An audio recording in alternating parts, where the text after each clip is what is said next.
అంబటి రాంబాబు పాదయాత్ర చేస్తానంటున్నాడు. ఒకవైపు చూస్తేనేమో ఆయన అక్కడ ఎక్కడికైనా సరే పోలీసుల మీద దాడి చేస్తానే ఉన్నారు. ఇప్పుడు ఆ పోలీసులే నాకు న్యాయం చేయలేదు, మా ఇంటి మీద దాడి జరిగితే నాకు న్యాయం చేయట్లేదు వీళ్ళు అని చెప్పి గుంటూరు నుంచి ఏదైతే కనుక మంగళగిరి డీజీపీ ఆఫీస్ వరకు పాదయాత్ర చేస్తాను, 2 రోజులు అక్కడ వినతి పత్రం ఇస్తాను అంటున్నారు. ఏంటంటారు, ఎలా చూడాలి అసలు ఈ సిచ్యువేషన్ మొత్తాన్ని? అందరికీ నమస్కారం అండి. అంబటి రాంబాబు పాదయాత్ర కాదండి, పొర్లు దండాల యాత్ర చేసినా కానీ ప్రజలు నమ్మే పరిస్థితి లేదండి.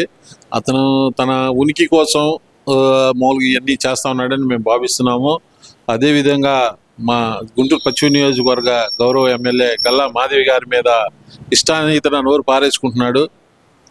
మళ్ళీ తెలుగు మహిళలు కన్నెర్ర చేస్తే ఈ అంబటి రాంబాబు పరిస్థితి ఏందో అంబటి రాంబాబుకు మాత్రమే తెలుసండి.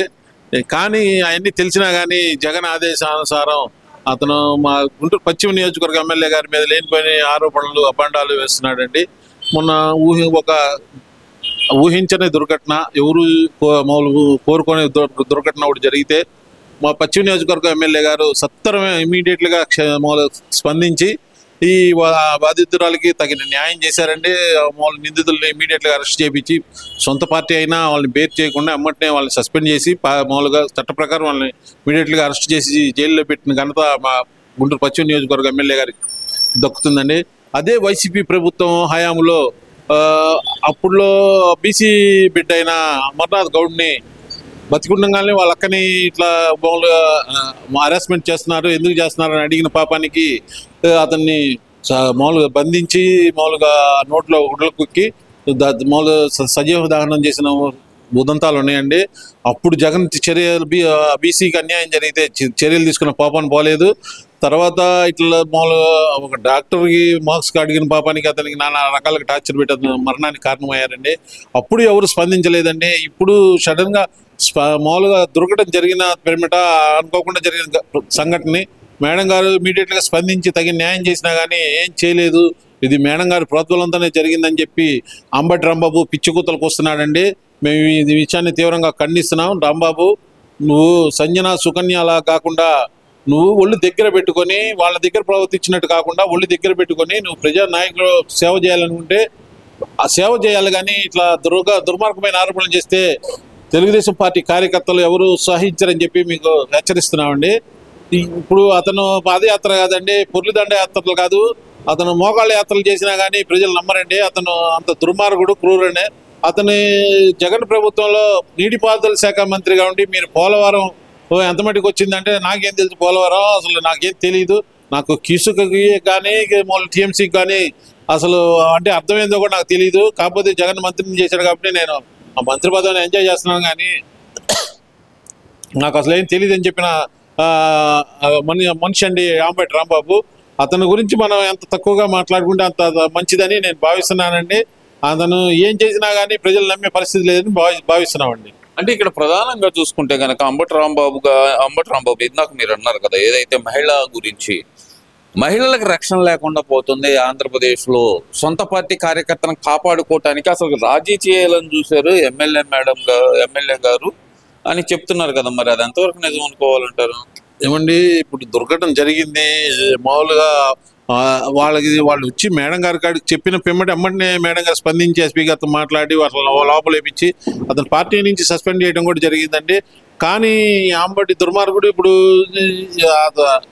వాళ్ళ ఎమ్మెల్సీ సుబ్రహ్మణ్యం వాళ్ళ కార్ డ్రైవర్ని హత్య చేసి, దళితుడిని కార్ డ్రైవర్ని హత్య చేసి డోర్ డెలివరీ చేస్తే అతని మీద సరైన కేసు నమోదు చేయకుండా ఎంతో తాత్సారం చేసిన సంఘటనలు మనం కళ్ళారా చూసామండి.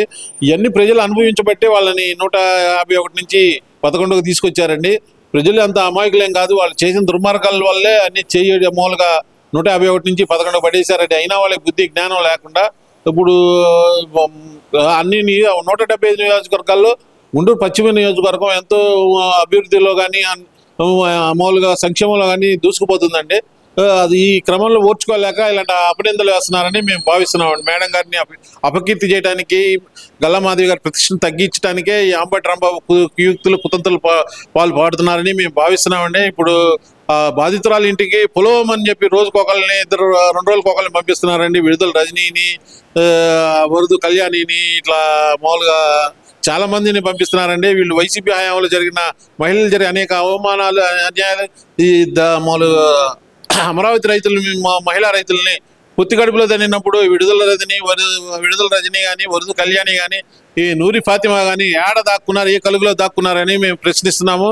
అప్పుడు సాటి మహిళలకు అంత అన్యాయం జరిగినప్పుడు నోరు లేగలేదు కానీ ఇప్పుడు మాత్రము అన్ని న్యాయం జరిగిన, బాధితురాలకి న్యాయం జరిగినా ఇప్పుడు మామూలు మేడం గారిని అపకీర్తి చేయాలని చెప్పి, అప్రతిష్ట పేరు తగ్గించాలని చెప్పి ఇట్లా మామూలుగా పిచ్చికూతలన్నీ కూస్తున్నారండి. మామూలుగా ఏదైనా ఉంటే ఒకసారి బాధితురాలు పరామర్శిస్తారండి. వీళ్ళేందో సినిమాకి వెళ్ళినట్టు 2 రోజులకు ఒకళ్ళు వచ్చి బాధితురాలు మర్చిపోయిన గాయాన్ని మళ్ళీ వీళ్ళు లేపుతున్నారండి. మర్చిపోయిన బాధితురాలని సొంతం కలగకుండా వీళ్ళు మళ్ళీ పరామర్శల పేరుతో ఆమె కాకులు పొడిచినట్టు పొడుస్తున్నారండి వైసీపీ మహిళా నేతలు.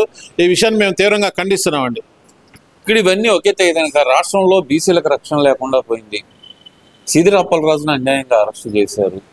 అసలు ఆ కేసు పెట్టాల్సింది కాదు. చిన్నపిల్లాడు అంటూ జగన్మోహన్ రెడ్డి గారు మాట్లాడటం, చిన్నపిల్లాడు యాక్సిడెంట్ చేస్తే కనుక హత్యా నేరం మోపుతారా అంటూ మాట్లాడటం, ఎలా చూడాలంటారు అసలు ఇదంతా?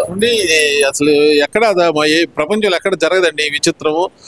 జగన్ రెడ్డి గారు ఎప్పుడైనా కానీ బాధ్యతల పక్షాన కాకుండా మామూలుగా నిందితుల పక్షాన కోపు కాస్తూ ఉంటాడండి. అదే విచిత్రం. అప్పుడు వాళ్ళ ప్రభుత్వంలో కూడా వైసీపీ వాళ్ళు అన్న దాడులు చేసి బాధితులు పోలీస్ స్టేషన్కి వెళ్తే వాళ్ళ మీదే కేసులు పెట్టి వాళ్ళని హింసించిన దాఖలాలు మనం చాలా చూసామండి. ఇప్పుడు బీసీ బిడ్డ సీదిరి అప్పలరాజు అంటున్నారు, మరి అచ్చెన్నాయుడు గారు ఎవరు, మన కొల్లు రవీంద్ర గారు ఎవరు, వీళ్ళందరినీ ఈ జగన్ రెడ్డి ఎంత హింసించి జైలు పాలు చేసి వాళ్ళని ఎంత తీవ్ర ఇబ్బందులు గురి చేశారు బీసీలని మనం కళ్ళారా చూసామండి. పేరుకే బీసీలని వాళ్ళు వాడుకొని వాళ్ళకి చేసే అన్యాయం అంత కదండి జగన్ రెడ్డి. ఇప్పుడు న్యాయం ఎవరికైనా ఒకటేనంటే చట్టం, న్యాయం ఎవరికైనా ఒకే విధంగా ఉంటుంది. ఇప్పుడు సాక్ష్యాలని తారుమారు చేసినా కానీ మామూలుగా ఎవరైనా నిందితులకు మనం సాయం చేసినా కానీ మనం కూడా మామూలు క్రైమ్లో ఇన్వాల్వ్ అయినట్టేనండి. వాళ్ళ అబ్బాయిని మామూలు ఇన్సిడెంట్ జరగంగానే ఇప్పుడు తెలంగాణలో బీజేపీ అతను కేంద్ర మంత్రి బండి సంజయ్ గారు వాళ్ళ అబ్బాయిని స్వయంగా అప్పచెప్పాడండి. అలా అప్పచెప్పాల్సింది పోయి ఒక ప్రతినిధి అయ్యండి, మాజీ మంత్రి అయ్యండి, అతనికి చట్టం న్యాయం అంతా తెలిసి ఉండి కూడా వాళ్ళ అబ్బాయిని రక్షించాలని చెప్పి ఒక అమాయకుడిని కేసులో ఇరికించి మామూలుగా వాళ్ళ అబ్బాయిని రక్షించే ప్రయత్నం చేశాడు. కాబట్టి చట్టంలో అదంతా మామూలు నేరం కాబట్టి మామూలు చట్టం తన పని తాను చేసుకుపోతుందండి. వాళ్ళ మీద మాకు తెలుగుదేశం పార్టీకి ఎవరికి ద్వేషాలు ఏమి లేవండి. అంటే ఇక్కడ ప్రధానంగా చూస్తే కనుక తను ఒక డాక్టర్ అయ్యి ఉండి దెబ్బలతో పడి ఉన్న బాధితుడిని వదిలేసి తన కొడుకును మాత్రం అక్కడి నుంచి తీసుకెళ్ళటం ఎలా చూడాలంట? ఇప్పుడు వాళ్ళకి మామూలు వైసీపీ మామూలు నాయకత్వానికి కానీ వాళ్ళ కేడర్కి కానీ మామూలు దయ అనేది, క్షమ అనేది వాళ్ళ పుస్తకంలో లేదండి. వాళ్ళ పుస్తకంలో లేదు. అప్పుడు జగన్ రెడ్డి గారు సత్యనపల్లి యాత్రగా వెళ్తా గుంటూరు బైపాస్లో ఒక పార్టీ వాళ్ళ పార్టీ కార్యకర్తని మన కార్ల కింద నిమ్మకాయలు తొక్కినట్టుగా అతను తలకాయని తొక్కించాడండి జగన్ రెడ్డి. అతన్ని కార్యకర్తలు తీసి పక్కన పడేసి వాళ్ళ మామూలు యాత్రకు సాగించారు. కానీ అతన్ని అంబులెన్స్ పిలిపించి హాస్పిటల్ తరలించాలని కోసానా అసలు ఎవరు ప్రయత్నించలేదండి. అతన్ని మంచి టైంలో కనుక హాస్పిటల్ తరించినట్టయితే అతను బతికేవాడండి. వాళ్ళు చేసిన నిర్లక్ష్యం వల్ల అతను ప్రాణాలు పోయినాయి. ఇలానే ఇప్పుడు వీళ్ళకి ప్రాణాలంటే ఇప్పుడు వాళ్ళ నాయకులు వాళ్ళ పిల్లలు ప్రాణాలంటే వైసీపీలో మిగతా వాళ్ళ ప్రాణాలకు విలువ లేదు. ఇప్పుడు అలానే పాపం ఒక గొర్రెల కాపరి యాదవ్ సోదరుడైన గొర్రెల కాపరి అతను మార్గం వెళ్తుంటే అతను బైక్ గుద్ది ప్రాణం పోతే వాళ్ళ కుటుంబానికి ఆదుకోవాల్సింది పోయి వాళ్ళ కుటుంబానికి వాళ్ళ భార్యకి మేము ₹1,00,000 ఇస్తాము, మా ఇంట్లో వచ్చి పనిచేయి అని చెప్పి యాదవ్ కుటుంబాన్ని తీవ్రంగా అవమానించారండి. ఇది యాదవ్ సోదరులందరూ గమనించవలసిందిగా మేము కోరుతున్నాం. బీసీ సోదరులు వాళ్ళకి ఎంత అహంకారంతో మాట్లాడుతున్నారో ఈ చర్యని మేము తీవ్రంగా ఖండిస్తున్నామండి.